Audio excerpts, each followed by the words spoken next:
Mayong adlaw ka natong tanan diya mga bossing. Kamusta mo diha? Medyo ulan-ulan ang atong panahon karon.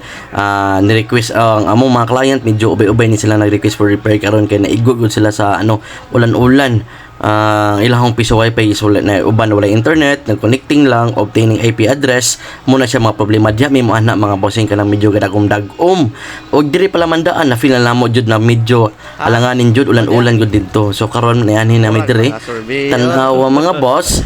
Amo laging gisulyan jud og field karon adlaw pero di limi ka assured sa uban na area na maana namo kay medyo kusog jud ang ulan og ako lang pong gilantaw ang among safety sa akong tawo, akong assistant na basin na to i-reschedule na to ni pohon mga boss kay medyo kusog jud ang ulan na apoy siya gamayng hangin unubanan sa gamayng hangin mga boss.